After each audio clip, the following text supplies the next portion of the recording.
आज मैं आपको बताऊं कि मुझे मौका मिला यहाँ हमारे प्रधानमंत्री के घर पे आने का और इनसे बातचीत करने का। तो मैं कोई पॉलिटिकल क्वेश्चंस नहीं लाया हूँ।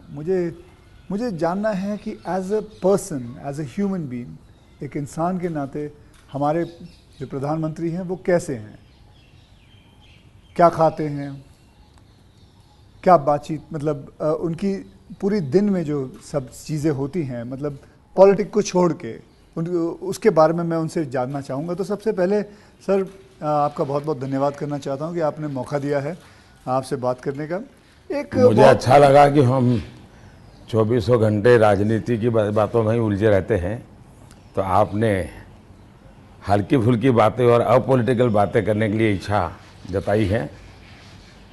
मैं नहीं जानता हूँ दर्शकों को कितनी रुचि होगी, लेकिन ज़रूर मैं खुल कर के बातें बताना पसंद करूँ। नहीं, बहुत लोग बहुत कुछ जानना चाहेंगे आपके बारे में, क्योंकि आपके पर्सनल मतलब जो लाइफ होती है, कि जैसे कि मैं आपको बताऊं, मेरा ड्राइवर है, उसकी बेटी, मैं उसको पूछ रहा था कि बेटे तो अगर नरेंद्र मोदी जी को, हमारे प्रधानमंत्री को कोई क्वेश्चन पूछना चाहेगी तो क्या पूछना चाहेगी? तो कमाल का सवाल उसने पूछा कि क्या हमारे प्रधानमंत्री आम खाते हैं? ये भी उसका क्वेश्चन है कि आम खाते हैं, और अगर खाते हैं तो क्या काट के खाते हैं या ऐसे गुठली के साथ खाते हैं? मतलब होता है ना, वॉश बेसिन के ऊपर खड़े होके गुठली के साथ आम खाना, उसका मजा ही कुछ और होता है। तो मैं जानना चाहूँगा कि आप आम खाते हो सर? एक तो मैं आम खाता भी हूँ और आम खाना मुझे बहुत पसंद भी है। अच्छा। और गुजरात में आम रस की परंपरा भी है। वो तो बहुत। लेकिन जब मैं छोटा था तो वैसे तो कोई आम वाम खरीदना वरीदना तो हमारे लिए कोई उस प्रकार की कोई लग्जरी हमारे फैमिली थी नहीं। लेकिन कभी खेतों में चले जाते थे तो हमारा देश का जो किसान है बड़ा उदार रहता है। कोई खेत में आकर के खाता है तो कभी रोकता नहीं है, चोरी करता है तो रोकता है। तो आम के पेड़ पर जो पके हुए आम थे वो खाना हमें ज़रा ज़्यादा पसंद था। यानी उतारने के बाद पकाया हुआ नहीं, नेचुरल कोर्स में पका हुआ। और फिर पूरा का पूरा, अच्छा तब तो ये हाइजीनिक की कोई समझ भी नहीं थी कि धोना चाहिए, टिकना करना, कुछ नहीं समझते थे, ऐसा ही अपना कर लेते थे। लेकिन बाद में जैसे जैसे बड़े तो कई वैरायटियों के विषय में जानने लगे, आम रस खाने की आदत लगी। लेकिन इन दोनों मुझे कंट्रोल करना पड़ता है। अच्छा, अभी फिलहाल कंट्रोल? अब फिलहाल में मुझे सोचना पड़ता है कि इतना खाऊं या ना खाऊं। नरेंद्र जी, मैं आपसे ये पूछना चाहूँगा कि आपने कभी सोचा था कि आप प्रधानमंत्री बनेंगे? कभी आपने सोचा था? और सोचा भी था तो कौन से साल में, कौन सी उम्र में आपने सोचा था कि मैं इस देश को चलाना चाहूँगा? कभी ऐसा विचार नहीं आया। अच्छा। और सामान्य लोगों के मन में बात गले नहीं उतरती है। शायद जो बन जाते हैं सबके जीवन में ऐसा होगा। मैं नहीं मानता हूँ कि यानी कोई एकदम फैमिली ही उसी प्रकार से बैकग्राउंड वाली हो और किसी के मन में इच्छा जगती हो तो बहुत स्वाभाविक है। वरना मेरा जो फैमिली बैकग्राउंड है उसमें तो अगर मुझे कहीं अच्छी सी नौकरी की भी मिल गई होती तो शायद मेरी माँ अड़ोस पड़ोस के लोगों को गुड़ खिला देती कि चलो भाई बेटे को वहाँ नौकरी मिल गई। क्योंकि उससे ज़्यादा हमने तो कुछ सोचा नहीं था, गांव के बाहर कुछ देखा नहीं था। ये तो ऐसे ही यात्रा चल पड़ी और देश मुझे लेता चला गया। तो अपने आप ही बनते चले गए, सब कुछ जिम्मेवारी आती गई। बहुत ही मतलब नेचुरली रहा है इसमें। वैसे मुझे मेरी दृष्टि से, मेरे व्यक्तिगत जीवन की दृष्टि से अननेचुरल लग रहा है। ओके। क्योंकि मेरा बैकग्राउंड, मेरी दुनिया, आज की जो राजनीति का तौर तरीका, उसमें ये सब बैठता ही नहीं है जी। मुझे भी आश्चर्य हो रहा है कि देश मुझे इतना प्यार कैसे करता है और इतना सारा क्यों मुझे देता रहता है। जहाँ तक मैंने पढ़ा है आप सन्यासी बनना चाहते थे, या आप सोल्जर या आर्मी में जाना चाहते थे, ऐसा कुछ भी था? ये आपकी बात सही है, ये आपकी बात सही है। बचपन में मेरा एक स्वभाव था किताबें पढ़ना, लाइब्रेरी चला जाता था, तो बड़े बड़े लोगों के जीवन पढ़ना ये शौक़ रहता था। कभी फौज वाले यूनिफॉर्म में निकलते थे तो मुझे बड़ा देखता था, कभी बच्चे की तरह खड़े होकर के सैल्यूट कर देता था, मन करता था कुछ ना कुछ। इतने में 1962 का वॉर हो गया, तो हमारे यहाँ से दूर एक महसाना स्टेशन है मेरे गांव से, तो वहाँ स्टेशन पे सब लोग, जो फौज के लोग ट्रेनों में जाते थे, उनका बड़ा सत्कार करते थे, चाय वगैरह, तो मैं भी चला जाता था। तो जा कर के मैं भी वो, तो मुझे बड़ा मज़ा आता था। तो मन पे हो गया कि हाँ, ये देश के लिए जीने मरने वाला रास्ता है। तो कभी उस दिशा में सोचता था। इतने में एक बार मैंने कहीं पढ़ा कि गुजरात में कोई सैनिक स्कूल है, उसमें आप दाखिल हो सकते हैं। तो हमने हमारे उस समय शायद 1 रुपया 2 रुपये से उसका सारा जानकारियाँ मंगवाते थे। अब हमें तो अंग्रेजी आती नहीं थी, तो हमारे मोहल्ले में एक स्कूल के प्रिंसिपल मिस्टर रास विहारी मणियार करके रहते थे, तो मैं उनके पास चला गया। मुझे कभी बड़े व्यक्ति से मिलने से कभी संकोच नहीं होता था, तो ऐसे ही फिर चला गया मैं बाहर। ये बात सही है कि भीतर मन में था, तो मैं रामकृष्ण मिशन में चला गया। एक स्वामी आत्मस्थानंद जी हुआ करते थे, अभी उनका करीब 100 ईयर उम्र में अभी स्वर्गवास हुआ। तो मैं सीएम बना तो मेरे घर उनको फिर बुलाया मैंने, प्रधानमंत्री बना तो उनके यहाँ चला जाता था। अभी कलकत्ते में अस्पताल में थे तो 2-3 बार हो आया था मैं। तो वो बड़ा बहुत मुझे प्यार करते थे, समझाते थे ज़िंदगी क्या है, टिकना क्या है। रामकृष्ण मिशन आश्रम में कुछ समय रखते थे मुझे। विवेकानंद जी जिस कमरे में रहते थे उसमें मुझे घंटों तक बैठने के लिए मौका देते थे। तो ये सारे नए नए अनुभव होने लगे। फिर हिमालय की दुनिया में चल पड़ा, बहुत कुछ भटका, बहुत कुछ घुमा, दुनिया देखी, और ये सब 18-20 साल 22 साल की उम्र में ही करता रहा मैं। लेकिन कुछ कन्फ्यूज़न भी था, कुछ इरादे भी थे, कोई गाइडेंस भी नहीं मिल रहा था, लेकिन मन में सवाल खुद पैदा करता था, जवाब खुद ढूंढता रहता था। ऐसे भटकता भटकता भटकता यहाँ पहुँच गया। तो आपकी लाइफ को मैं अभी आपकी बात मैं सुन रहा हूँ, तो मुझे लगता है अगर आप प्रधानमंत्री नहीं होते तो जिस हिसाब से आप बता रहे हो तो सन्यासी ज़्यादा लगते थे, मतलब सन्यासी बन जाते थे अगर आप। वैसे मैं क्या बनता ये कहना अभी कठिन लग रहा है, क्योंकि जो सोचा नहीं वो बन गया। वो तो हमेशा होता है, मेरे साथ भी। मैं भी आपको अगर एक किस्सा सुनाऊंगा तो मेरे साथ भी ऐसा ही कुछ हुआ है। मैं क्या बनने वाला था, मैं एक मार्शल आर्ट का टीचर बनना चाहता था, कहाँ मैं फिल्मों में आ गया और फिल्मों में आते आते हीरो बन गया। मैं आपसे क्या, हमारे प्रधानमंत्री जी को मैं ये जानना चाहता हूँ, गुस्सा आता है? और मतलब क्योंकि देखिए सबको गुस्सा आता है, आई एम श्योर आपको भी गुस्सा आता है। अगर आता भी है तो उस गुस्से में आप क्या करते हो? वो गुस्सा निकालने के लिए किस पे निकालते हो और कैसे निकालते हो? मेरे लिए ये कभी कोई कहेगा कि मुझे गुस्सा नहीं आता है तो बहुत लोग को सरप्राइज होता है। आपको गुस्सा नहीं आता? मैं बताता हूँ। अच्छा। सरप्राइज होता है। इसलिए ये कहना कि राजी नाराजी गुस्सा ये मनुष्य के स्वभाव के हिस्से हैं। अच्छा। जिंदगी उसके बिना हो नहीं, हर प्रकार की चीज़ें हर के अंदर होती हैं। लेकिन जो मेरा 18-22 साल की ज़िंदगी का जो एक बड़ा तबका था, वहाँ जो मेरी ट्रेनिंग हुई उसमें ऐसी बातें थी जिन लोगों से सीखता था कि आपके जीवन में स्वभाव में ईश्वर ने सब दिया है। अब आपको तय करना है कि जो अच्छी चीज़ है उसको बल देते हुए कैसे बढ़ना। तो फिर ये चीज़ें हैं जो नेगेटिविटी लाती है वो रुकती है। मैं कह सकता हूँ कि मैं इतने लंबे समय तक मुख्यमंत्री रहा, इतने समय तक प्रधानमंत्री रहा, लेकिन चपरासी से लेकर के प्रिंसिपल सेक्रेटरी तक मुझे कभी गुस्सा व्यक्त करने का अवसर नहीं आया, कभी नहीं आया। लेकिन मैं आपको बताऊं, बाहर जो आपकी छवि है वो एक बहुत ही स्ट्रिक्ट एडमिनिस्ट्रेटर के नाम पे है। स्ट्रिक्ट अलग चीज़ है। हाँ।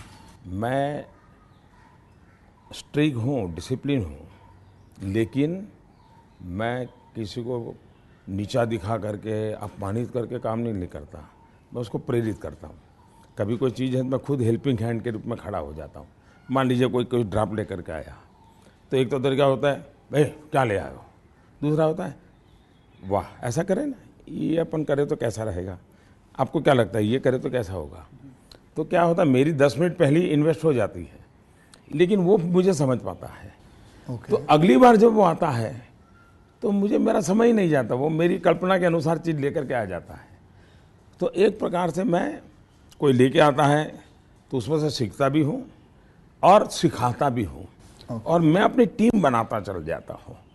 तो मेरे प्रेशर हैं, स्ट्रेस हैं, वो नीचे नीचे नीचे डिवाइड होते चले जाते हैं। ओके। तो मेरे पास कुछ बचता ही नहीं है। तो मतलब आपको इतना गुस्सा नहीं आता? मैं अंदर तो होता होगा, मैं व्यक्त तो करने से अपने आप को बहुत रोक लेते हो? होता क्या है जी, कभी मान लो एक मीटिंग में आपने गुस्सा कर दिया तो मीटिंग का एजेंडा वगैरह सब छूट जाता है। हर एक के मन पे वो 2-3 मिनट की समय रहता है, वही छाया रहता है, वो बहुत नुकसान करता है जी। तो मैं जैसे मुझे गुस्सा आता है तो मैं आपको बताऊं, गुस्सा एक निकालना बहुत अच्छी बात है। मैं छोटा मुँह और बड़ी बात, मैं आपसे बहुत छोटा हूं, और मैं कहूँगा कि आप है ना गुस्से को जो है अंदर ना रखें, उसे निकालें। जैसे मैं निकालता हूँ, क्या करता हूँ, एक बॉक्सिंग बैग घर पे रखा हुआ है, जितना हो सकता है सुबह 4:30-5 बजे मार लेता हूँ और अपना गुस्सा निकाल लेता हूँ, और फिर थक हार के बस, या कभी समुद्र किनारे चला जाता हूँ और जोर से चीखता हूँ, कोई भी नहीं होता है। नहीं, इसके लिए एक अलग तरीका है। अच्छा। मन की स्थिति के लिए। ओके। एक तो होता है चेहरे पर, बॉडी पे गुस्सा आना और शब्दों में व्यक्त होना। दूसरा होता है आपके इमोशंस को। मैं एक अपने अंदर एक चीज़ डेवलप की थी, ऐसी कोई घटना है जो मुझे पसंद नहीं आई है और मेरा मन करता है कि ऐसा क्यों हुआ। कभी होता था मेरे साथ ऐसा क्यों हुआ, कभी होता था मैंने ऐसा क्यों किया, मुझे ऐसा नहीं करना चाहिए था। और कभी ईगो बीच में आता है तो मैं व्यक्त भी नहीं करता हूँ भाई आई एम सॉरी, मेरे से ये गलती हो गई, मनुष्य है। तो मैं क्या करता था, अकेला कागज़ लेकर के बैठता था, उस सारी घटना का वर्णन लिखता था, कैसे हुआ, क्या हुआ और मैंने क्या किया, क्यों किया, खुद ही। और उसमें जस्टिफाई करने की कोशिश नहीं करता था। फिर उसको मैं फाड़ करके फेंक देता था, पढ़ता भी नहीं था दोबारा। फिर भी मेरा मन शांत नहीं होता था, पूरी कथा दोबारा लिखता था, 3 पेज, 4 पेज, 5 पेज, उसमें उस सारे घटनाक्रम को डाल के पूरे पेपर पे रख देता, फिर से एक बार जीवंत कर देता था। हाँ। इससे क्या होता था कि वो चीज़ें, मेरी जो इमोशंस है उस कागज़ के अंदर आकर के फिर वो जल जाती थी। तो मैं एक प्रकार से फिर उस प्रक्रिया के दरमियान जो पहले मुझे सच लगता था कि मैं सच हूँ, 2-3 बार लिखने के बाद मुझे लगता है नहीं ये गलत है, मैं सच नहीं था, मैं ही गलत था। अच्छा। ये मैं आइडेंटिफाई कर लेता हूँ उसमें से। तो मतलब ये आपका तरीका है? हाँ। ये आप लेकिन अब वो नहीं रहा, इतना समय नहीं है। अच्छा। यानी मैंने अपने आप को ट्रेन उस प्रकार से किया था। से इतना बड़ा आपका घर है, जैसे मैं अपने घर पे अपनी माँ के साथ रहता हूँ, आपका मन करता है सर आपकी माँ, आपके भाई, आपके सारे जितने भी रिश्तेदार हैं आपके साथ घर पे रहें? पहला है कि अगर मैं पीएम बनकर के घर से निकला होता तो स्वाभाविक रूप से मेरा मन रहता है कि भाई सब वही रहे। मैं एक ज़िंदगी की बहुत छोटी आयु में सब कुछ छोड़ चुका हूँ, बहुत छोटी आयु में। मन नहीं करता माँ बहुत छोटी आयु में छोड़ दिया। ओके। छोड़ दिया, उसके कारण वो ज़िंदगी ऐसी थी जो टोटली डिटैच बन गई है। और इसलिए जिसको कहे लगाव, मोह, माया, क्योंकि मेरी वो जो ज़िंदगी में जो घर छोड़ करके निकल गया था, वो जो ट्रेनिंग हुई वो उस प्रकार की हुई, और उसके कारण एक अवस्था के बाद छोड़ना है तो मुश्किल जाता है। उस समय जब छोड़ा तब तकलीफ हुई होगी, लेकिन अब ज़िंदगी वो बन गई। लेकिन फिर भी कभी माँ को बुला लिया था मैंने, कुछ दिन उनके साथ बिताए थे। अच्छा। मैंने, पर फिर भी जैसे मेरी माँ मुझे कहता है भाई तुम मेरे पीछे क्यों समय खराब करते हो, और मैं यहाँ क्या करूँगी तुम्हारे साथ रह के। मैं अपना चली जाती हूँ, मैं अपने पुराने गांव के जो लोग हैं कभी यहाँ मिलने आते तो बातें होती है, अपनी बातें होती, तुम्हारे साथ मैं क्या बात करूँ। तो स्वाभाविक है किसी का मन मेरे साथ नहीं लगेगा। तीसरा, मैं भी समय नहीं देता, जितने दिन माँ यहाँ रही तो मैं अपनी शेड्यूल में ही लगा रहता था, तो एक आध बार साथ में खाना खा लेता था। फिर मुझे भी कभी पेन होता था कि मैं रात को 12 बजे आता हूँ तो माँ को दुख हो रहा है कि क्या कर रहा है। मुझे अभी भी याद है, मैं आपसे जब पहली बार आपसे जब मैं मिला था, तो मैं गुजरात में आपसे पहली बार मिला था जब आप वहाँ सीएम थे। तो उस वक्त एक या दो मतलब मैंने आपको एक दो चुटकुले सुनाए थे और आपने भी मुझे एक चुटकुला सुनाया था। तो मैं ये जानना चाहता हूँ कि आपका ह्यूमर अब प्रधानमंत्री बनने के बाद इंटैक्ट है? आप ह्यूमर मेरे परिवार में मेरी एक क्यों, विशेषता मैंने है। जैसे आपको बताया आपकी छवि बहुत स्ट्रिक्ट है। आपका मतलब मैंने आपके जो साथ में जो काम करते हैं कई लोगों से ऐसे ही बातचीत करते वक्त वो बातें, यार बड़ा काम करवाते हैं। तो वो जो एक बहुत स्ट्रिक्ट एडमिनिस्ट्रेटर, एक स्ट्रिक्ट हेडमास्टर, ऐसा लगता है मतलब हाथ में छड़ी होगी उनके। तो अभी भी आपका ह्यूमर एक बात तो ये जो छवि बनाई गई वो सही नहीं है। अच्छा, वो अलग बात है। सही नहीं है। और कोई ये कहता है कि मैं काम करवाता हूँ, शायद वो सही रूप में एनालिसिस नहीं कर रहे हैं। जी, वो ये कहे कि हाँ काम बहुत करना पड़ता है, उसमें सच्चाई है। ओके। लेकिन मैं किसी को दबाव नहीं करता हूँ। लेकिन वो जब खुद मुझको देखते हैं, पहले जैसे ऑफिस से आमतौर पे प्रधानमंत्री 6-7 बजे निकल जाते थे, दोपहर में भी 1-2 घंटे वो ऑफिस में नहीं रहते थे। मैं सुबह से जाता हूँ, देर रात तक बैठता हूँ, तो वो भी देखते हैं कि भाई ये खुद मेहनत करते हैं। तो फिर उनको लगता है कि ये कोई हमसे मजदूरी नहीं करवाते, वो खुद बैठते हैं। तो कोई काम है तो मैं रात को 11 बजे फ़ोन करूँगा, अरे भाई उसका क्या हुआ, तो उनको लगता है ये अभी भी काम कर रहा है। तो एक प्रकार से एक टीम का स्पिरिट बन जाता है, एक वर्क कल्चर आप डेवलप करते हैं। मेरे आसपास में एक वर्क कल्चर डेवलप होता है और वो मैं खुद काम करता रहता हूँ, उसके कारण होता है। स्ट्रिक्टनेस, डिसिप्लिन थोपने से नहीं आती है, क्योंकि मैंने ह्यूमन रिसोर्स डेवलपमेंट में ही अपनी ज़िंदगी खपाई है। आप लोगों को अच्छा झूठ बोल कर इम्प्रेस भी नहीं कर सकते हो लंबे अरसे तक। वो सब देखते हैं आपको कि या बात ऐसी करते हो, करते ऐसे हो। तो आप जैसे हैं वैसे रहो और उनसे काम करिए। हाँ, मैं काम के समय काम में रहता हूँ, इसलिए इधर उधर की बातें समय ख़राब नहीं करता हूँ मैं। दूसरा, मान लीजिए मैं मीटिंग कर रहा हूँ और कोई मोबाइल फ़ोन अपना समय बिगाड़ रहा है, तो मैं फिर उनकी तरफ जा, अच्छा बताइए अभी मैं जो विचार कह रहा था क्या हुआ, तो उनका ध्यान नहीं था। तो उनको लगता था मोबाइल फ़ोन में मैं ट्विटर देख रहा था। तो तब से मेरी मीटिंग में लोग समझ गए कि मोबाइल फ़ोन लेके नहीं जाना चाहिए। मैं किसी से भी मिलता हूँ, कोई भी व्यक्ति आएगा, मेरा कभी बीच में फ़ोन नहीं आता है जी। मैं किसी को नहीं कहता। मानता हूँ, मैं भी आपसे 2-3 बार मिला हूँ, आपने मतलब इट इज। तो ये मैंने डिसिप्लिन खुद के जीवन में लाया, तो सामने वाले को लगता है कि यार ये टोटली मेरे लिए डेडिकेटेड टाइम था, इन्होंने कोई उपयोग नहीं किया। इन चीज़ों का एक प्रभाव पैदा होता है।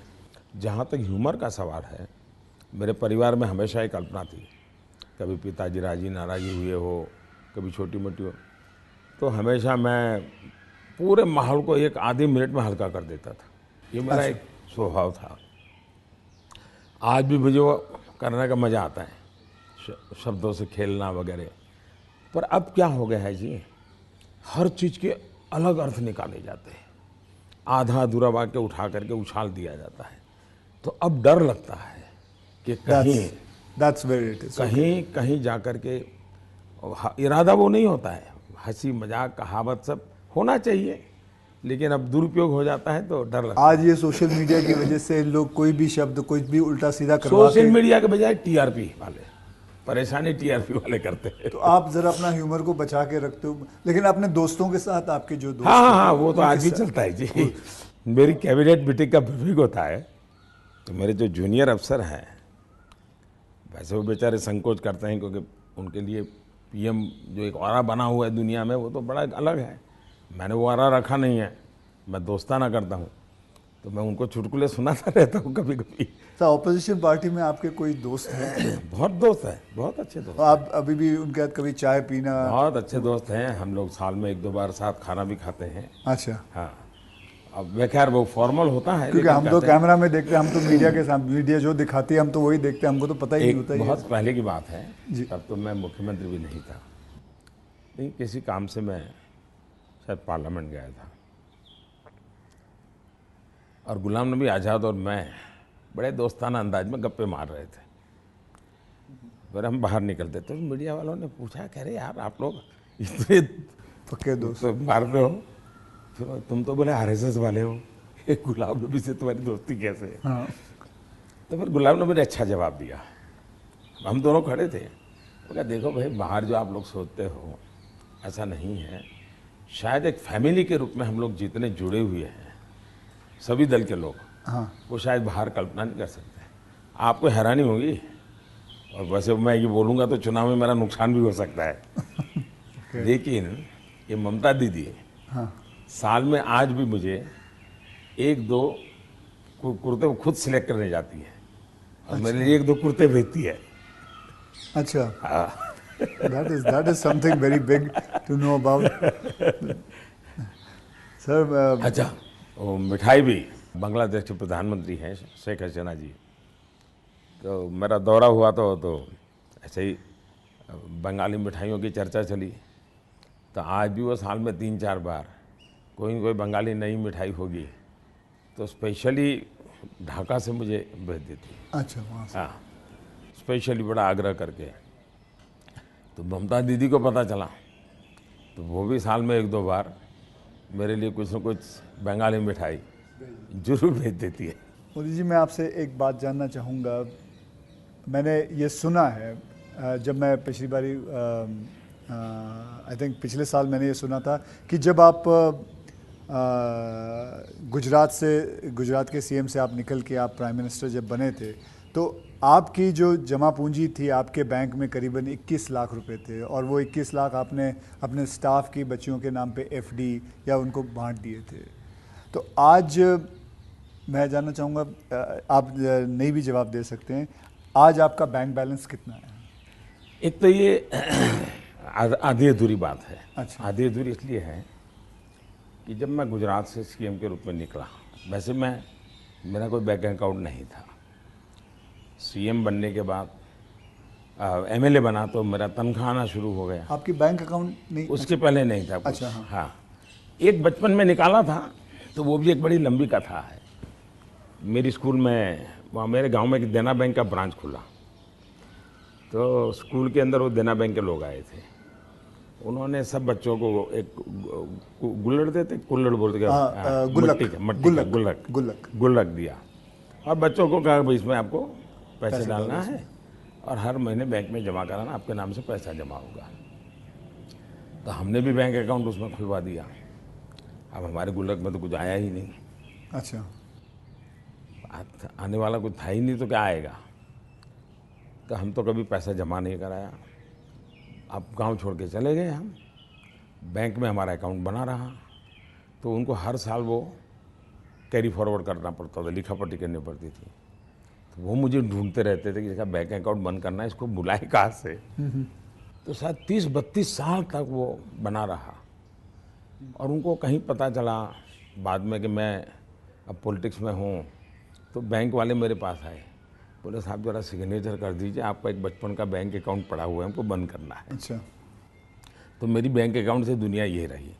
लेकिन जब मैं सीएम बना, एमएलए बना, तो फिर जो वेतन मिलता है वो आना शुरू हो गया, तब बैंक अकाउंट खुल गया। मैंने तो कभी वो देखा नहीं है, मेरा स्टाफ देखता था। जब मैं निकला वहाँ से तो मैंने हमारे अफसरों को बुलाया, मैंने कहा भाई ये मेरा तो है नहीं, मैं ले जाके क्या करूँगा, मुझे तो कोई उपयोग है नहीं, तो मैं ये दे देना चाहता हूँ। तो उन्होंने कहा कि भाई ऐसा मत कीजिए। मैंने कहा भाई मैं करूँगा क्या इसे ले जा कर के। तो खैर अफसर लोग मेरी इज्जत करते थे तो ज़्यादा बहस नहीं की, चले गए। शाम को एक सीनियर अफसर को लेकर के आए मिलने के लिए। फिर उन सब ने तीन लोग थे, ये समझाया कि बोले देखो मोदी जी ठीक है आपको ज़रूरत नहीं पड़े, लेकिन आपके ऊपर इतने कोर्ट केसेस चल रहे हैं गुजरात में, वकील भी इतने महंगे होंगे हैं, आपको कभी न कभी पैसों की ज़रूरत पड़ेगी। अब पद पर तो कब रहोगे, कितना रहोगे आप, और बाद में बोले कोई नहीं देगा आपको। तो हमारी प्रार्थना है कि ऐसा मत कीजिए। तो मैंने कहा क्या करूं? बोले ठीक है, आपकी इच्छा है तो कुछ हिस्सा दीजिए। तो उसमें से मैंने फिर 21 लाख रुपया दिया। अच्छा, उसमें से? हाँ, ओके। मेरे अपने जेब से दे दिया। और मैंने कहा कि ये जो हमारा सेक्रेटरीट है उसमें जो ड्राइवर है, हाँ, प्यून है, उनकी खास करके बच्चियाँ, उनको ये शिक्षा दीक्षा के लिए खर्च करना। अभी वो फाउंडेशन शायद बनाया हुआ है गुजरात सरकार ने, और उसमें से वो मदद कर भी रहे हैं। फिर वहाँ मुझे एक सरकार की तरफ से एमएलए को एक प्लॉट मिलता है, ओके। पैसों से मिलता है लेकिन कम खर्चे पैसों में। में, हाँ। वो प्लॉट मिला तो मैंने पार्टी को कहा भाई ये ले लो आप, मैं आपको दे देना चाहता हूँ, मुझे कुछ चाहिए नहीं। तो मेरी वो प्रक्रिया चल रही थी। फिर पता चला कि वो मामला तो कहीं सुप्रीम कोर्ट में लटका पड़ा है, शायद वो ज़मीन किसी को दे नहीं सकते, इस प्रकार का कुछ है। वो मुझे पूरा याद मालूम नहीं, क्योंकि मैं इस चीज़ों में रुचि नहीं लेता। लेकिन जब भी वो क्लियर हो जाएगा तो मैंने वो भी पार्टी को देना तय किया हुआ है। साहब सच में गुजराती है ना, क्योंकि गुजराती जो होते हैं वो पैसों के लिए बहुत सही रहते हैं। मतलब मैं नहीं मानता कि मतलब आपने अपना प्लॉट दे दिया, आपने पैसे दे दिए, तो आप, क्योंकि मैं आपको, अगर आप इजाज़त दें तो मैं एक छोटा चुटकुला सुनाना चाहता हूँ। जी जी जी। एक गुजराती आदमी था, बुज़ुर्ग आदमी था, वो मर रहा था। तो वो कहता है, मेरी गुजराती ज़रा इतनी ठीक नहीं है, लेकिन वो कहता है कि मारो दीकरो क्યાં છે, मतलब मेरा बेटा, तो बेटा अगर डैडी हूँ यहाँ छूँ, मारी दीकरी क्યાં છે, डैडी हूँ यहाँ छूँ, मेरी बीवी कहाँ है, मैं भी यहाँ हूँ, आप तीनों यहाँ हैं तो दुकान पे कौन है? तो सारे के सारे इधर ही आ गए हो, तो मेरे दुकान पे कौन है? क्योंकि मैं मानने को तैयार नहीं हूँ कि, क्योंकि मैंने देखा है गुजरात, मेरे बहुत सारे गुजराती दोस्त हैं, गुजराती जो होते हैं वो अपने पैसों को बहुत सही संभाल के रखते हैं, वो अपने पैसों से दूर नहीं रहते। मैं आपको एक चुटकुला सुना दूँ। जो ठीक है, ये बहुत बड़ी बात। ओके। हमारे यहाँ चुटकुला चलता है कि एक बार प्लेटफॉर्म पर ट्रेन आई, रेलवे ट्रेन में। हाँ, तो ऊपर ही बर्थ पे कोई पैसेंजर सोया हुआ था। तो उसने देखा स्टेशन आया, तो उसने खिड़की में आवाज़ लगा के बाहर किसी को पूछा कि भाई कौन सा स्टेशन आया। तो उसने कहा 4 आना दोगे तो जवाब दूंगा। तो बोले जवाब की जरूरत नहीं, अहमदाबाद होगा। समझ गया मैं, बिल्कुल। तो ये बिल्कुल बात सही एक है। और एक बताता हूँ, ये किसी की आलोचना करने के लिए नहीं है, लेकिन कोई भी अर्थ निकाल सकता है, और ये सत्य घटना में से बना हुआ चुटकुला है। बहुत साल पहले, वैसे मेरी जिंदगी ऐसी थी, ये हाफ स्लीव का कुर्ता और पैजामा, जूते और थैला, यही से मैं रेलवे में भटकता रहता था, और दाढ़ी रहती थी। तो मैं पुणे स्टेशन पे उतरा। अच्छा। और कोई मेरे पास ज़्यादा सामान तो था नहीं, मेरा एक वो झोला था, एक अखबार था हाथ में। तो मैं पैदल चला जा रहा था, मुझे पुणे में आरएसएस दफ्तर में जाना था। तो मैं पैदल ही जा रहा था। तो एक ऑटो रिक्शा वाला धीरे धीरे धीरे धीरे साथ चलता गया। फिर करीब 100-200 मीटर गया होगा, और उसने, मेरा ध्यान गया, मैं कही ऐसे कैसे चला रहा हो स्लोली मेरी स्पीड से। मैंने कहा भाई आपकी ऑटो रिक्शा खराब है, क्या प्रॉब्लम है आपका? तो उसने कहा साहब आप नहीं बैठोगे? मैंने कहा क्यों, मैं तो पैदल जा रहा हूँ। तो बोले आप समाजवादी हैं? मैंने कहा नहीं, मैं तो अहमदाबादी हूँ। हाँ। तो मैंने कहा क्यों समाजवादी क्यों? ये बोले समाजवादी लोग, बोले हमारे पुणे के समाजवादी जो लोग हैं वो स्टेशन में पब्लिक के सामने ऑटो रिक्शा में नहीं बैठते हैं, दूर जाके गुपचुप बैठ जाते हैं। ऐसा क्यों? लोगों को इम्प्रेशन रहे कि वो मेहनत करते हैं, सादगी वाले हैं। ओके, अच्छा। तो बोले मुझे भी लगा शायद आप समाजवादी हैं, तो औरों की तरह आप भी थोड़ी देर के बाद बैठ जाओगे। तो बोले इसलिए मैं चल रहा था। तो जब उसने मुझे पूछा आप समाजवादी हो, तो मेरा तुरंत जवाब था मैं अहमदाबादी हूँ। आइए सर, एक थोड़ा चलते चलते बात करें आपसे। सर, आपसे मैं पूछना चाहता हूँ कि अगर आपको कभी एक अलादीन का चिराग मिल जाए और जिन कहे कि आपके 3 विशेस हैं, तो वो आपके 3 विशेस क्या होंगे? देखिए, अलाउद्दीन चिराग मुझे मिल जाए और सचमुच में उसके पास ताकत होगी, जी। तो मैं उसे कहूँगा कि तुम जितने भी ये समाजशास्त्री हैं या जो एजुकेशनलिस्ट हो, उनके दिमाग में भर दो कि भावी पीढ़ी को ये अलाउद्दीन चिराग वाली कथा सुनाना बंद करें कि ऐसा कोई अलाउद्दीन होता है और वो इच्छाएं पूरी करता है। मैंने कहा उसको मेहनत करना सिखाओ। मैं कभी एक्सपेक्ट नहीं कर रहा था आप ये जवाब दोगे। मुझे लगा आपको ये 3 विशेस आप सोचोगे कि क्या है 3 विशेस, लेकिन ये एक बहुत ही सही तरीका है। आलसपना जो होता है वो यही चीज़ों से आता है। यार, आई विश मुझे ये मिल जाए, बैठे बैठे मिल जाए। तो ये जो आपने जो किया हुआ है, ये जो कहा हुआ है, बिल्कुल सही कहा हुआ है। ये मूल तो है बाहर से आए हुए चिंतन है जी, मैंने रिसर्च नहीं किया है। हाँ, हाँ। ये हमारे यहाँ मूल चिंतन ऐसे नहीं है। मूल चिंतन तो हमारे यहाँ परिश्रम का है जी। हमारे यहाँ ये नहीं है कि भाई ऐसे ही कुछ आकर के कोई दे देगा, ऐसा नहीं है जी। एक ना एक दिन तो सभी को रिटायर होना होता है, आपको भी रिटायर होना पड़ेगा। तो आपने कभी पोस्ट रिटायरमेंट प्लान सोचा है कि आपने जब ये सब कुछ ख़त्म हो जाएगा, मतलब आप पॉलिटिक्स से संन्यास ले लेंगे, तो आपके आगे जाके आपने क्या करना है? एक बड़ा पोस्ट इंटरेस्टिंग रिटायरमेंट। चीज़ बताता हूँ आपको। जी। हम लोगों की एक मीटिंग थी इनर सर्कल की। अटल जी थे, आडवाणी जी थे, राजमाता सिंधिया जी थी, जी। सिकंदर बख्श साहब थे, प्रमोद महाजन भी थे, और उसमें सबसे छोटी आयु का मैं रहता था। तो बातें चली, उसमें से ऐसे ही अभी मीटिंग शुरू होना बाकी था, ऐसे गप्पे चल पड़े कि भाई रिटायरमेंट के बाद क्या करेंगे। तो सबने कुछ न कुछ अपना बताया। प्रमोद महाजन इसको बड़ा लोगों को खुद करके निकालते थे। अच्छा, प्रमोद जी की व्यक्तित्व की विशेषता थी, उनका जीवन बड़ा विविधताओं से भरा था। अनेक प्रकार की एक्टिविटी से वो अपने आप को जोड़े रखते थे। मुझे पूछा, मैंने कहा भाई मेरे लिए तो बड़ा कठिन है, क्योंकि मुझे कुछ नहीं आता है। मैंने कभी इस सारी चीज़ों में सोचा ही नहीं। मैंने तो जब जो जिम्मेवारी मिले उसी को जिंदगी माना है। जिम्मेवारी ही मेरी जिंदगी है। अच्छा। और इसलिए मुझे कल्पना ही नहीं होती है कि मेरे इसमें समय बिताने के लिए कुछ करना पड़ेगा, मुझे अपने आप को एंगेज रखने के लिए कुछ करना पड़ेगा। और इसलिए मैं कभी नहीं मेरे मन में विचार आया और न ही मैं सोचता हूँ। और मुझे पक्का लगता है शरीर का कण कण और जीवन का पल पल किसी न किसी मिशन में ही खपाऊंगा।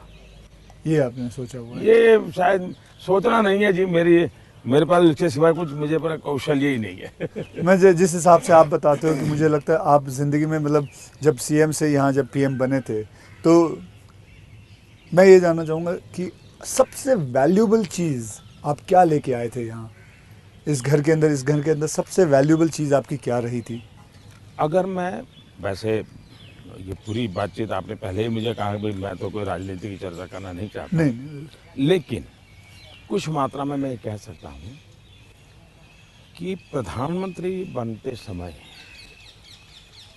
शायद और प्रधानमंत्रियों को ये बेनिफिट नहीं मिला है जो मुझे मिला है। देश में इतने प्रधानमंत्री हो गए जी।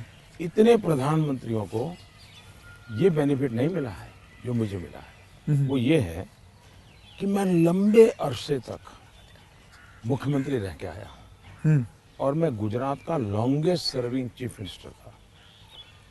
चीफ मिनिस्टर होने के नाते आपको बारीकियों से जुड़ना पड़ता है, बारीकियों से काम करना पड़ता है।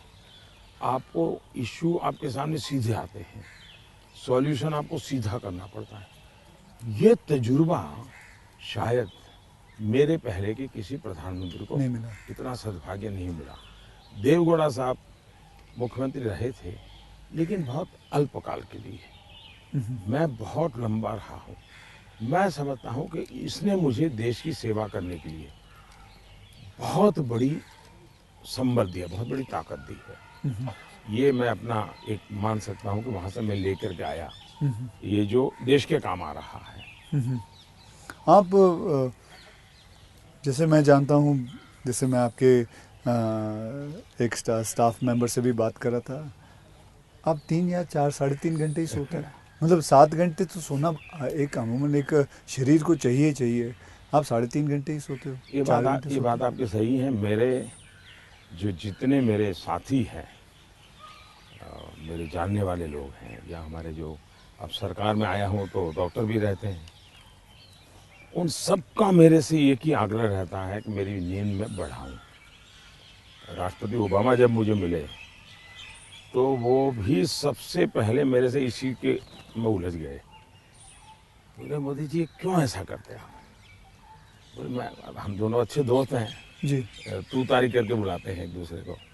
तो तू ऐसा क्यों करता है जी? तुझे आज पता नहीं है, ये तेरा नशा है काम का, तुम करते रहोगे लेकिन तुम अपना नुकसान कर रहे हो। और वो जब भी मिलते हैं कि तुम मेरी बात मानते हो कि नहीं मानते हो, कि नींद बढ़ाई कि नहीं बढ़ाई। अब पता नहीं मेरा एक बॉडी साइकिल ऐसा हो गया है। मतलब आपको नींद आती ही नहीं है 3.5-4 घंटे के बाद? नहीं, नींद जो है मेरी इतने कम समय में पूरी हो जाती है।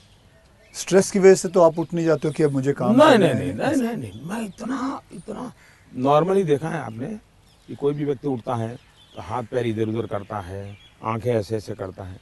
मेरा कुछ नहीं, आंख खुलती है, फ्रिक्शन ऑफ सेकंड मेरा पैर जमीन पे होता है, मैं उठ जाता हूँ उससे। हाँ, उठता मैंने बिस्तर पे उठता वैसा नहीं, बिस्तर से भी बाहर होता बाहर हूँ हो मैं। जाता है।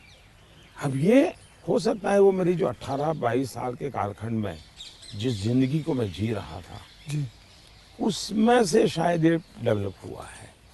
अब वो मेरे शरीर का वो हिस्सा बन गया है। तो अच्छा।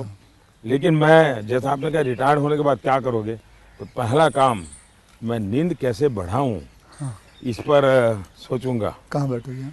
आ जाओ। आज आपके सारे कागज पड़े हैं अच्छा, शायद। कोई बात नहीं, आ जाओ। तो आपको कभी, मैं ये जानना चाहूँगा, वैसे कई लोग जानना चाहेंगे कि नरेंद्र मोदी जी को जब जुकाम लगता है तो वो क्या लेते हैं? आप हैरान होंगे, मैं बहुत ही, फिर वही कहूँगा, मैं ऐसी कठिन जिंदगी जी करके आया हूँ। तो डॉक्टर क्या होता है, ये महंगी दवाइयाँ क्या होती हैं, सोफिस्टिकेटेड क्या होता है, वो सब आप आयुर्वेदिक पे बहुत विश्वास करते मैं हैं? बताता हूँ। आयुर्वेद के बजाय कैसी जिंदगी है। अब आप जब पहाड़ चढ़ते हैं तो पैर तो दर्द करते ही हैं, कितनी आदि हो, लेकिन ऊंचाइयों पर जाते हो तो अब जो अकेला इंसान है वो क्या करेगा? मालिश वालिश वाले को तो कुछ नहीं कर रहा, पैसे बोला वैसे किसी तो को होते नहीं है, क्या फिजियोथेरेपी नहीं करा सकता, हाँ। मसाज नहीं करवा सकता। अब मैं क्या करता था जी, मेरे कंधे पे हमेशा एक ये जो असम का गमछा होता है ना, हाँ। ये गमछा मेरे पास रहता था ऐसा। तो मैं जैसे उसको ऐसे पैर पे बांध देता था पूरा, और बीच में एक छोटी लकड़ी तोड़ करके पैर से लगा देता था। फिर इसको मैं कर्व करता था अच्छा। तो प्रेशर आता था। ऐसा पूरे बॉडी को मैं अपना मसाज खुद ऐसा तरीका रखता था मैं। तो ऐसी चीज़ें मैं इवॉल्व करता था अपने लिए। मैं बहुत साल पहले कैलाश यात्रा पे गया था पैदल। टोटल यात्रा करीब 1000 किलोमीटर का था। पैदल गया। कुछ और भी लोग थे, बड़े धनी लोग भी वहाँ कभी कभी यात्रा में आते थे। अब बहुत बड़े बड़े महंगे वो चमड़ी बचाने के लिए सब लेकर के आए हुए थे। मेरे पास तो कुछ था, मेरे पास कैस्टर ऑयल था, और वो भी रॉ, सीधा वो घानी से निकाला हुआ। हाँ। तो उसकी स्मेल भी बहुत ख़राब होती है, तो मैं उसी को लगाता था। अब ये लोग 5वें 6ठे दिन मुंह नहीं धो सकते थे, क्योंकि उनकी चमड़ी जल करके चीर करके लटक गई थी। तो वो बड़े परेशान रहते थे। तो मुझे कुछ नहीं होता था, बड़ा मैं तेज तर्रार रहता था। तो मुझे पूछने लगे कि आप क्या करते हो? मैंने कहा कुछ नहीं भाई, कैस्टर ऑयल लगाता हूँ मैं। तो रात को हम जब पहाड़ चढ़ करके रात्रि मुकाम होता था, ये मेरे पास आ जाते थे। हर कोई एक एक बूंद कैस्ट्रोल में से ले जाता था। जुकाम होता है तो मैं गर्म पानी पूरा समय पीता हूँ। गर्म पानी, गर्म पानी, उसमें दूसरा कोई शहद या कुछ? कुछ नहीं, सिंपल गर्म पानी। दूसरा, हो सके तो फास्टिंग करता हूँ। अच्छा। फास्टिंग यानी एकदम से सिवाय पानी कुछ नहीं, एक दो दिन 24 घंटे 48 घंटे ज़्यादा नहीं करना पड़ता। तीसरा, ये सरसों का तेल होता है, उसको थोड़ा गर्म करके रात को 2-3 बूंद डाल देता हूँ। जलन बहुत होती है, लेकिन ये मेरा 1-2 दिन में क्लियर कर देता है। तो ऐसे ही जीने की आदत है। मैं कुछ चीज़ें करता हूँ, वो मैं पूछना चाहूँगा आपसे। मैंने चीज़ फॉलो की है जिसको कहते हैं कि 7-12-5 × 40, यानी 7 बजे मैं ब्रेकफास्ट कर लेता हूँ, 12 बजे मैं अपना लंच खा लेता हूँ और 5 बजे डिनर खा लेता हूँ। और × 40 यानी कि जब भी एक गस्सा खाता हूँ उसे 40 बार चबाना है। तो ये मैंने अपने शास्त्रों में पढ़ा है, कई लोगों से बात की है, तो आप इससे सहमत हैं? बिल्कुल सहमत हूँ, और ये बिल्कुल सही रास्ता आपने चुना हुआ है। हमारे देश में मूल आदत यही है। हाँ, ये वेस्टर्न जो वर्ल्ड आया, उसने फिर धीरे धीरे इसमें ये बदलाव किया कि लोग, वरना हमारा किसान आज भी गांव में सूर्यास्त के पहले, नहीं लेना सर? मैं नहीं लेता जी, नहीं, सूर्यास्त के पहले थैंक यू। खाना खा लेता है। और दिन में भी आपने देखा होगा, किसान सुबह एक प्रकार से, वो किसको आप नाश्ता कहते हैं, लेकिन एक्चुअली उसका वो लंच जैसा ही होता है। हाँ, वो काफ़ी मात्रा में बड़े बड़े रोटी और सब्जी या चटनी कुछ लेकर के खेत चला जाता है। दिन में थोड़ा सा लेकर के उसकी पत्नी सर पे कुछ रख करके जाती है। वो पूरा भोजन नहीं होता है, हाँ, हाँ। थोड़ा होता है। ये आज भी हमारे देश में परंपरा है ये। आपका एक फैशन स्टेटमेंट बहुत बढ़िया है, मतलब दाढ़ी वाड़ी एकदम सही किया हुआ। और मतलब कभी कभी मैं देखता हूँ आप हाफ स्लीव कुर्ता पहनते हैं, ज़्यादा करके हाफ स्लीव कुर्ता पहनते हैं।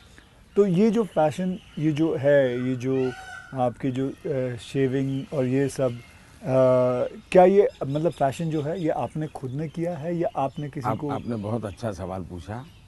जैसे मैं बहुत स्ट्रीक हूँ, गुस्सा करता हूँ, ये जो एक छवि बनाई गई है, वैसे दूसरी छवि मेरे इन कपड़ों की दुनिया को लेकर के बनाई गई है। दरअसल क्या है, मैं छोटी बैग में मेरी ज़िंदगी थी और मैं ट्रैवलिंग करता रहता था। जी, आपने बताया झोले में। और तो मैं देखता था कि एक तो मैं कपड़े खुद धोता था। सीएम बना तब तक मैं कपड़े खुद धोया हूँ। ओके। कभी मैंने कपड़े, तो फिर मैंने कैसे सोचा कि लंबी बाहें रखता हूँ तो मुझे इतना ज़्यादा धोना पड़ता है। दूसरा मेरे बैग में वो जगह ज़्यादा लेता है, तो मैंने खुद नहीं काट दिया था।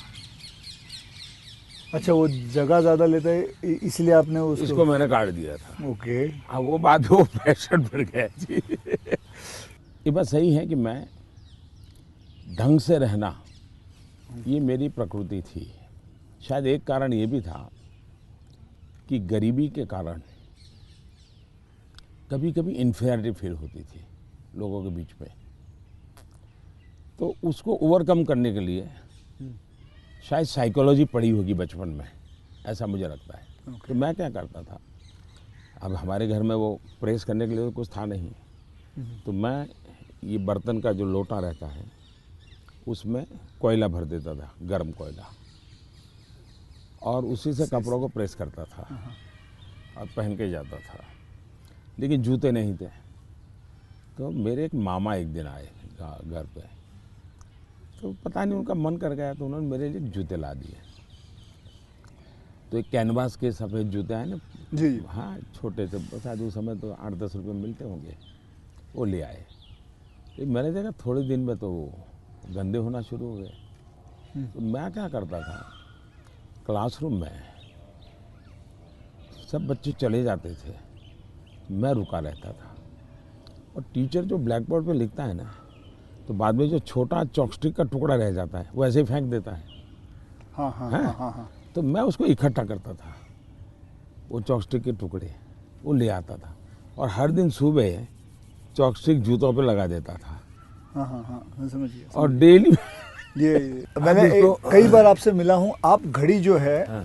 वो अभी तो आपने सही पहनी हुई है, लेकिन घड़ी आप ज़्यादा करके ऐसे पहनते हो। घड़ी मैं सही पहनता हूँ क्योंकि मुझे मीटिंगों में बैठना पड़ता है ना, हाँ, तो मैं नहीं चाहता हूँ किसी को पता चले कि मैं ऐसे घड़ी देख रहा हूँ, उसको इंसल्ट फील होता है जी।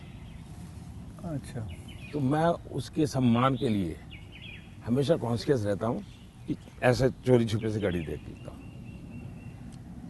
आप कोई बैठा है बात कर रहा है और घड़ी देखते हैं तो मतलब कि आप उसको इशारा करो भी बहुत हो गया जाओ। तो आप ऐसे रखते हो।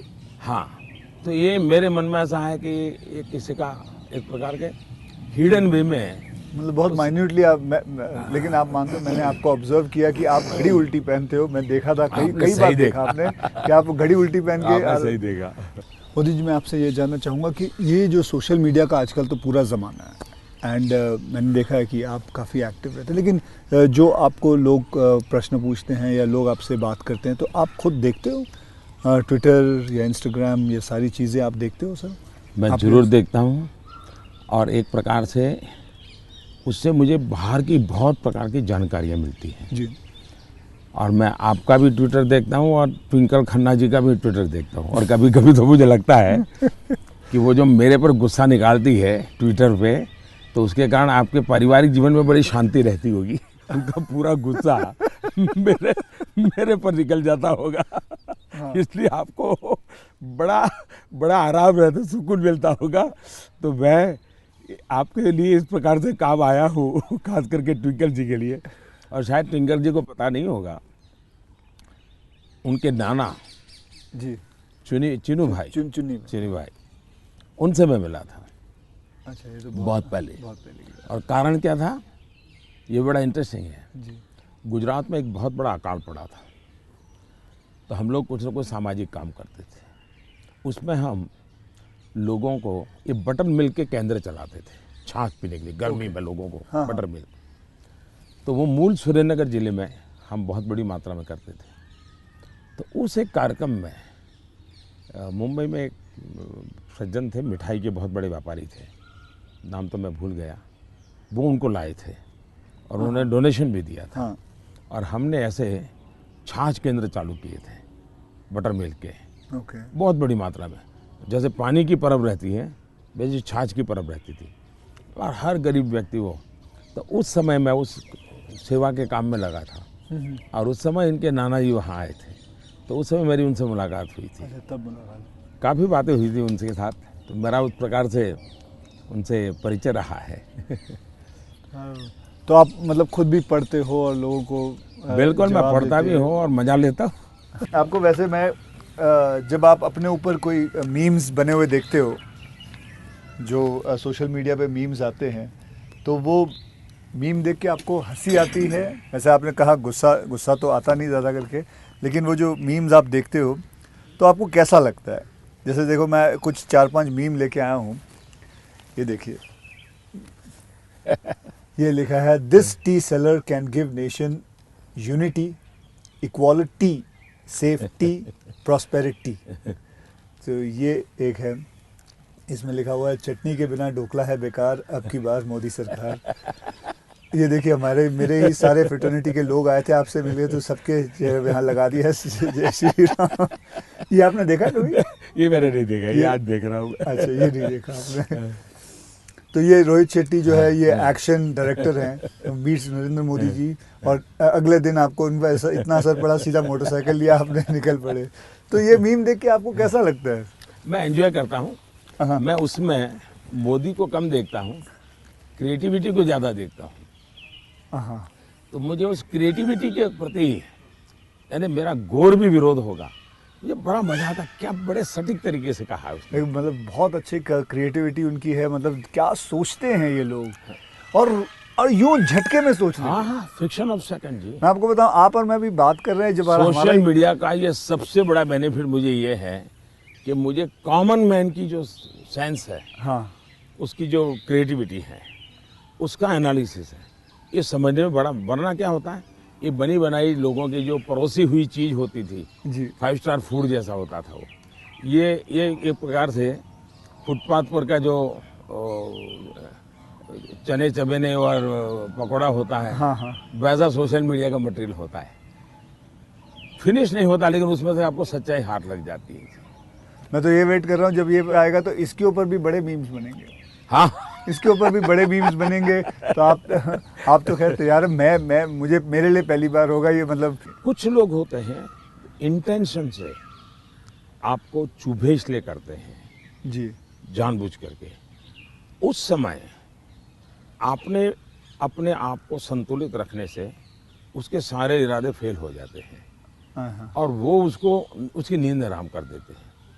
अगर आप उसको रिएक्ट करते हैं, रिस्पॉन्ड करते हैं, तो उसको मजा आ जाता है। लेकिन देखा छोड़ दिया तो उसकी नींद खराब है। मैंने इतनी मेहनत की, इतना मोदी जी के बाल नोचने वाली चीज की, मोदी को कोई हो ही नहीं रहा है, तो वो परेशान हो जाता।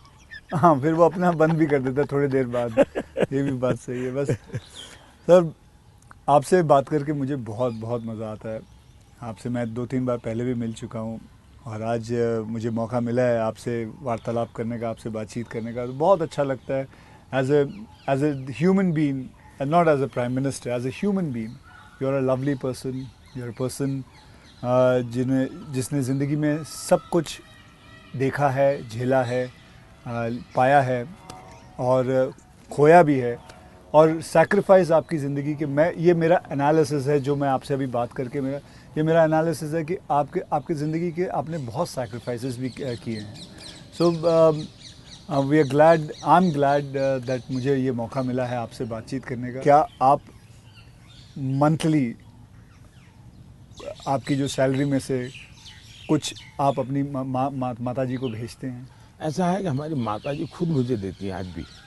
अच्छा, वो भेजती हैं? आज देती है। देती नहीं, जब भी मिलने जाऊंगा तो ₹1.25 वो पक्का मेरे हाथ में देती है आज भी। अच्छा। और वो हमसे कभी अपेक्षा नहीं करती, कभी अपेक्षा नहीं करती। उनको ज़रूरत भी नहीं है। दूसरा, शायद मैं एक ऐसा मुख्यमंत्री भी रहा और एक ऐसा प्रधानमंत्री रहा हूँ, मेरे परिवार पर का कोई खर्चा सरकार पर नहीं है। वरना बाकियों को परिवार का मेडिकल हेल्प मिलता है सब, मेरे परिवार कुछ लेता नहीं, कुछ नहीं लेता है। मैंने, हाँ, ये बात है बिल्कुल बिल्कुल। तो ये एक प्रकार से, लेकिन इसका मतलब ये नहीं कि कोई माँ के प्रति लगाव नहीं है, ऐसा नहीं है। लेकिन जीवन ही ऐसा बन गया है कि मैंने अपने आप परिवार, पूरा देश को अपना परिवार बना लिया है, इसी में लगा रहता हूँ, यही काम करता रहता हूँ। मोदी जी, मैं ये जानना चाहूँगा कि आपको, मतलब बचपन में ऐसा कौन सा खेल था जो आप खेलते थे? मैं बचपन में संघ की शाखाओं में जाता था। अच्छा। संघ की शाखाओं में बड़े अच्छे वैज्ञानिक खेल होते हैं।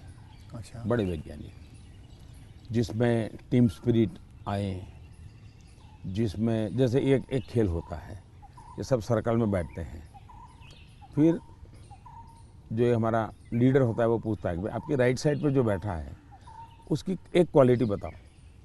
ओके। अब है तो खेल, लेकिन आपको उसके कारण कॉन्शियसनेस आता है कि हाँ भाई दूसरे के गुणों को देखना चाहिए।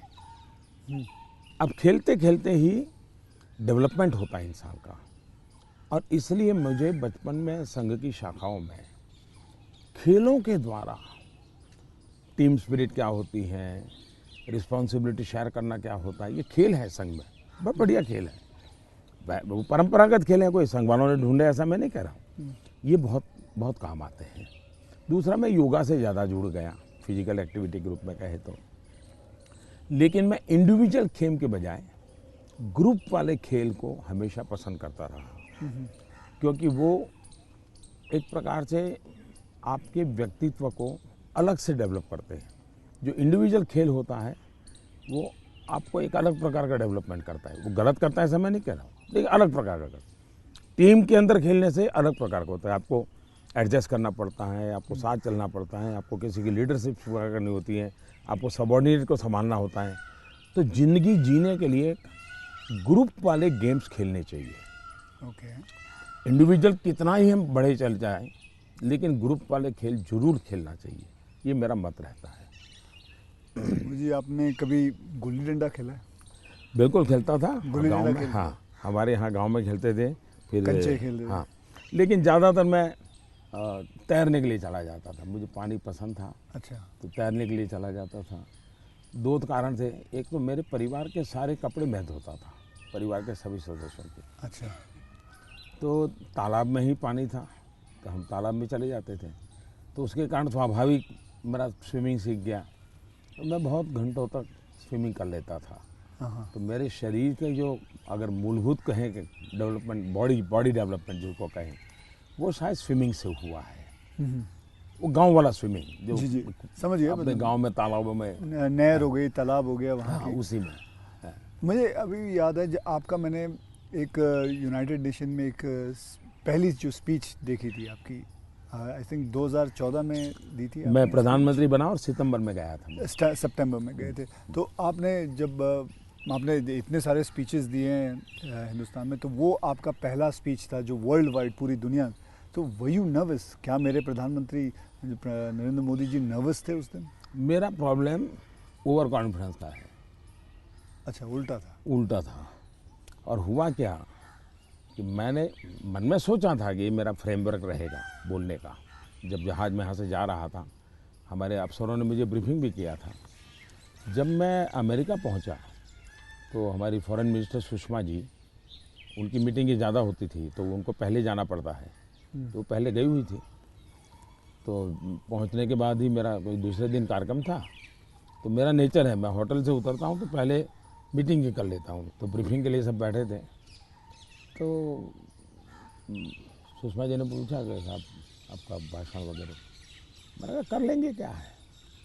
तो वो अड़ गई। उन्होंने बड़ा आग्रह नहीं कि बोले साहब ऐसा नहीं चल सकता। अच्छा, अफसर लोग बोल नहीं पाते थे मुझसे, किसी ने मुझे कहा भी नहीं था। बोले यहाँ एक्सटेम्पो भाषण नहीं करना चाहिए, बोले लिखित स्पीच होना चाहिए। मैंने कहा मैं तो न किसी को लिखने के लिए कहा है, न मैंने लिखा है, मैं तो हर जगह वैसे ही करता हूँ। खैर काफ़ी दिन हमारी आधा घंटा तक बहस होती रही, लेकिन उन्होंने बिल्कुल पकड़ कर कहा नहीं साहब इसमें आपकी नहीं चलेगी, आपको मानना पड़ेगा। तो मैंने कहा क्या करेंगे ये? तो मैंने कहा मैं अपना बता देता हूँ मुझे क्या बोलना है। तो मैंने वहीं पर उस समय मैंने कहा इसके आधार पर आप बना दीजिए। फिर वो स्पीच तैयार हुई। अब मुझे स्पीच प्रॉब्लम नहीं था, पढ़ना ही प्रॉब्लम था। मतलब पढ़ना यानी पढ़ कर के बोलना, वो मैंने कभी आपको देखा मुझे नहीं। बहुत दिक्कत होती है जी, बहुत दिक्कत होती है। मेरा थॉट प्रोसेस इतना तेज चलता है। तो मेरा वो पहला भाषण जो है, हाँ, वो पढ़ कर के मैं किया हुआ हूँ, यानी एक्चुअली पढ़ रहा हूँ मैं। आपने देखा होगा मेरे हाथ में कागज है। तो ये अच्छा, सबसे पहले मुझे नेपाल प्रधानमंत्री बनने के बाद तो वहाँ भी मैं एक्सटेम्पो बोल दिया था, और वो भाषण आज भी मशहूर है जी। आज भी मशहूर है भाषण।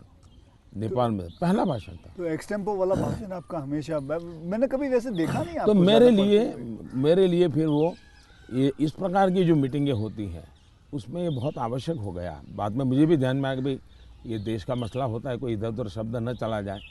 तो फिर खैर मुझे उस डिसिप्लिन को फॉलो करना चाहिए। लेकिन मेरे पहले भाषण का मेरा अनुभव ये है। ठीक है, ये अच्छा। फिल्में देखते हैं? अभी नहीं देख पाता हूँ।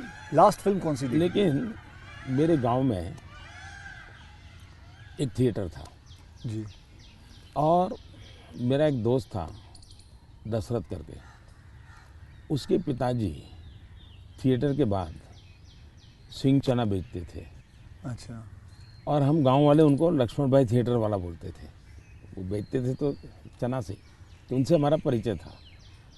तो हम वहाँ जाके बैठते थे, और अगर थिएटर में दर्शक कम है और जगह बची है तो फिर वो थिएटर के बाहर ही बैठते थे। तो वो मालिक को कह देते कि ज़रा इन बच्चों को बिठा दो ना। तो फिर वो मुफ्त में हमको थिएटर में जाने का मौका मिल जाता था। वो लक्ष्मण भाई जो सिंह चना बेचते थे उनके कारण। तो मैं और हमारा वो दोस्त है दशरथ, तो हम दोनों जाके बैठ के मूवी देखते थे। तो बचपन में मूवी देखने का यही एक हमारा तरीका था। बाद में तो ज़िंदगी ऐसी बन गई तो कोई मौका नहीं मिलता। लेकिन शायद एक अमिताभ बच्चन जी आए थे जब मैं सीएम था। अच्छा। तो उनका बड़ा आग्रह था एक पा फिल्म शायद। जी बिल्कुल। तो देखने के लिए उनके साथ में चला गया था। एक बार अनुपम जी खेर आए थे, उन्होंने टेररिज्म को लेकर के एक फिल्म बनाई थी, सीएम था मैं, टेररिज्म को लेकर के एक फिल्म बनाई थी, वेडनेसडे शायद, हाँ वेडनेसडे, हाँ, तो वो मैं उनके साथ देखने चला गया था। तो ऐसा कुछ हुआ है, लेकिन वो भी ज़्यादा लेकिन अब पीएम बन के बिल्कुल नहीं, अब तो आपके वक्त भी नहीं मिलता, बिल्कुल नहीं कर पाया, अब आपने बिल्कुल ज़रा नहीं सा कर पाया। कि मैंने एक फिल्म बनाई थी, आपको मैंने हल्का सा कुछ बताया भी था पहले कि टॉयलेट एक प्रेम कथा पे फिल्म बनाई थी, और मैं खुद देख नहीं पाया, लेकिन मैंने लोगों को बहुत कहा हाँ वो कि देखो भाई सामाजिक जीवन पर कैसे फिल्में चल सकती है और बन सकती हैं। हाँ वो कमर्शियल हिसाब से मैंने पूरे बनाए थे, बल्कि गाने वाने वगैरह ये माँ पिता सब कुछ उसमें रखा हुआ था, और नहीं, असली कथा पे मैसेजिंग, था। सोशल मैसेजिंग था, वो अच्छा था। हाँ तो लेकिन खैर वो तो मैंने रियल लाइफ में किया था, लेकिन आपने रियल लाइफ में करीबन 9 करोड़ से भी ज़्यादा टॉयलेट्स बनाए हैं, तो ये तो मतलब ऐसा कैसा हो गया जैसे कि आपने जैसे ही आप प्राइम मिनिस्टर बने तो सबसे पहले आपने स्वच्छता के ऊपर बात की, टॉयलेट्स के ऊपर बात की, तो आपको वो डर नहीं लगा कि आप पहली बार मतलब आप प्राइम मिनिस्टर बन रहे हैं और सबसे पहला मतलब द फर्स्ट फ्यू मुद्दा इसी पे रखा हुआ है, स्वच्छता पे रखा हुआ है, स्वच्छता आपके लिए बहुत मायने रखती है? मैं मेरे जीवन में मैंने गांधी जी वगैरह जो पढ़ा है, और कुल मिला के मैं देखता हूँ कि हमारे देश में बीमारी, गरीबी, इन सब की चीज़ों के साथ हेल्थ बड़ा सबसे बड़ा विषय है। लेकिन प्रिवेंटिव हेल्थ के लिए 2 चीज़ें मैं देखता हूँ, एक स्वच्छता और एक फिटनेस। आप अपने शरीर को फिट रखिए, बनाइए, तो बाकी आर्थिक रूप से बोझ बनता नहीं है ज़िंदगी, उस प्रकार से जिए। पर्सनल हाइजीन में तो हमारे यहाँ शास्त्रों के कारण, संस्कारों के कारण, घर में आओ तो पैर धो करके आओ, हाथ धो, मंदिर में जाते हो तो नहा करके जाओ, सब बहुत सिखाया जाता है। सोशल हाइजीन के प्रति हम उदासीन रहे हैं। और भारत जैसा देश दुनिया में, अगर इतना बड़ा दुनिया को देने के लिए टूरिज्म डेवलप नहीं हो रहा है, एक कारण है गंदगी जी। वैसे भी किसी भी समाज के लिए शोभा नहीं देता है। तो मेरे मन में एक बड़ी चीड़ है, और मैंने सोचा इसको एक जन आंदोलन बना देना चाहिए, और देश को गर्व होना चाहिए, हम लोगों को गर्व होना चाहिए कि हमारे देशवासियों ने इस कार्यक्रम को अपना बना लिया। और ये 9 करोड़ टॉयलेट बन जाना, 2014 के पहले 38% रूरल सैनिटेशन था, 98% हो गया। जी, मतलब देश तैयार था, और मुझे खुशी है कि देश ने किया है। मैं तो कौन होता हूँ करने वाला जी, देश ने चीज़ को उठा ली। आप एज अ प्राइम मिनिस्टर आप कभी चिल एकदम आराम करते हैं, मतलब कुछ आराम से बैठ के यूं बैठे हैं गार्डन में सोच रहे हैं, बस ऐसे ही कुछ नहीं, चिल आउट के लिए मेरी एक आदत है, मुझे अब कर नहीं पाता हूँ, लेकिन मेरा बड़ा स्वभाव रहा है। एक तो मुझे सुबह 5 बजे चाय पीने की आदत है, बिना शक्कर। चीनी में लेता नहीं, हाँ चीनी लेता नहीं हूँ। अच्छा, नहीं लेते? मुझे कोई प्रॉब्लम नहीं है, लेकिन आदत नहीं लेता हूँ। दूसरा, मुझे शाम को 6 बजे, दिन में किसी के साथ कटसी के लिए बैठ गया, थोड़ा ले लिया 2 घूंट, तो अलग बात है, चाय की आदत नहीं है। लेकिन शाम को 6 बजे मुझे चाय की आदत है, ऐसा लगता है मेरी बॉडी रिक्वायर कर रही है। लेकिन वो मुझे तब मज़ा आता है, मैं छत के नीचे नहीं हूँ, सीधा आसमान से मेरा संपर्क होना चाहिए, खुले में बैठा हूँ, अकेला बैठा हूँ, और वहाँ आराम से चाय पीता हूँ। ये मुझे बहुत पसंद आता है। और वो जगह कौन सी है? यहाँ यहाँ भी मैं कर लेता हूँ, और मेरे ऑफिस के उसमें भी कर लेता हूँ। अच्छा। लेकिन जो साउथ ब्लॉक का ऑफिस है वहाँ संभव नहीं है। ओके। वहाँ तो एकदम से वो बंद कमरा है, लेकिन ये मेरी पसंद की जगह काम है। दूसरा, एक चीज़ मैंने बहुत की थी, और जो जैसा आपने कहा रिटायरमेंट के बाद क्या करोगे, तो उस काम को ज़्यादा करूँगा। पहले मैं रेगुलर करता था, मैं कभी दिवाली नहीं मनाता था जी।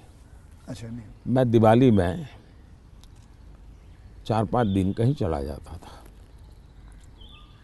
और 5 दिन के लिए मेरी जो रिक्वायरमेंट रहती थी, पानी वगैरह वो साथ ले लेता था, और वो भी मैं उठा के ले जाकर उतना ही।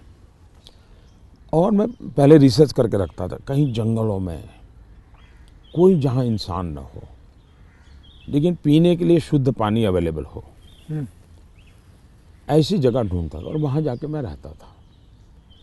कभी पेड़ के नीचे, क्या कोई खंडहर कोई मिल गया तो उसमें पड़ा रहता था। अच्छा उस समय में तो टीवी वगैरह तो थे ही नहीं, रेडियो भी मैं साथ नहीं रखता था, ना अखबार न कुछ नहीं, कागज पेन भी नहीं, किताब भी नहीं, कुछ नहीं। कुछ नहीं। अच्छा। और 5 दिन मैं ऐसे ही अकेला रहता था, प्रकृति को देखना। एक प्रकार से मेरा वो कार्यक्रम का नाम था मैं मुझसे मिलने जाता हूँ। ओके। मैं मुझसे मिलने जाता हूँ, ऐसा ही मेरा, वो मेरी ज़िंदगी में बहुत बड़ी ताकत देने वाली चीज़ है। तो अभी कई वर्षों तक अब नहीं कर पाता हूँ, अब तो क्या SPG वगैरह ऐसा कवर हो गया है, ज़िंदगी अलग हो जाती है, लेकिन बहुत सालों तक मैंने ही किया है और मैं उससे बहुत ताकत पाता था और जो विचार आए आने देता था। किसी विचार को टिकना है तो टिकना, कुछ लिखता भी नहीं था, ऐसे ही रहता था। तो यही मेरा एक तरीका रहता था। आपका और मेरे में कॉमन यही है कि आप चाय बेचते थे और मैं जी वेटर था। दोनों के आप और मेरे में ये भी है कि हम दोनों के कोई गॉडफादर नहीं थे, हम अपनी ज़िंदगी अपने टर्म्स और कंडीशंस पे बनाई है बस। तो ये रहा है बस। जब मैं चाय बेचता था बहुत कुछ सीखने को मिला मुझे, बहुत लोगों से मिलने का मौका मिलता था, हर एक के स्वभाव को समझता था। बिना कारण जो चाय पीने वाला है गुस्सा करता था, डांट देता था, तो इन चीज़ों को सीखने में बहुत काम आया। लेकिन एक चीज़ मैंने बहुत मज़ेदार है मेरी ज़िंदगी की, मैं जब लोगों से हिंदी में बात करता हूँ तो बहुत सरप्राइज करते। मुझे हमारे सिकंदर बख्श साहब थे बीजेपी के लीडर जी। वो मुझे हमेशा कह रहे यार मोदी तू इतनी बढ़िया हिंदी कैसे बोल लेता है, तू तो बोले गुज्जू है, ये तेरा मुरारजी, वो दोस्ताना है तो बहुत बड़ी आयु के थे, बोले तेरा मुरारजी इतने साल तक यहाँ रहा लेकिन उसको हिंदी बोलना नहीं आता है, ऐसा मुझे। तो उसका कारण ये था कि मैं चाय बेचता था तो मेरे गांव में ये जो ट्रेनें तो बहुत कम आती थी, लेकिन ये जो मालगाड़ी होती है जो माल ढोती है वो ज़्यादा आती थी। और मुंबई में जो भैंसों का तबेले रहते हैं उसके जो दूध बेचने वाले लोग हैं वो क्या करते हैं, दूध जब भैंस देती है तब तक मुंबई में रखते हैं, बाद में वो गांव में आके छोड़ देते हैं। वो भैंसों को लाना ले जाना एक बड़ा कारोबार चलता था, तो वो आते थे और वो बेचारे घास वास उसी में भरते थे, उसी में रहते थे और भैंसों को ले जाते थे। एक व्यक्ति आएगा तो 3-4 दिन रहना पड़ता था। हम उनको चाय चाहिए, हम चाय देते थे। उनसे बातें करते करते मैं हिंदी सीख गया। अच्छा, फिर वो क्या करते थे, अपना म्यूजिक की कुछ चीज़ें ले आते थे, तो शाम को वो चौपाइयाँ अपना भजन कीर्तन करते रहते, तो मैं कभी जाके बैठ जाता था। तो मुझे उसके कारण नॉर्थ के कल्चर से परिचय आया। ओके। तो एक प्रकार से चाय ने मुझे ये लैंग्वेज सिखा दी। तो आप ये जो सॉन्ग की बात आई, आप कभी कोई हिंदी गाना गुनगुनाते हो अकेले में? गुनगुनाना तो नहीं होता है, लेकिन मैं जब चाहता तो मेरे मन पे जो कुछ गीत है, ज्योति कलश छल के या ये पवन वेग से उड़ने वाले घोड़े, ऐसे जो गीत थे बहुत पुराने, तो बहुत अच्छे लगते थे। आज के कोई गाने नहीं गुनगुनाते? आज तो पता ही नहीं मुझे, आज तो पता ही नहीं मुझे आपसे बात करके चलिए बहुत मज़ा आया। देश के लोगों के लिए काम आएगा कुछ बातें नई ये बहुत सारी चीज़ें काम में आएंगी, इसमें बहुत सारी चीज़ें। लेकिन मुझे अच्छा ये लगा कि ये चुनावी आपाधापी तू मैमे के बीच ये भी एक कुछ पल होता है। तो जो आप पूछते हैं ना कैसे रिलैक्स होते हो, ये भी तरीका है रिलैक्स होने का। बहुत रिलीफ रहेगा।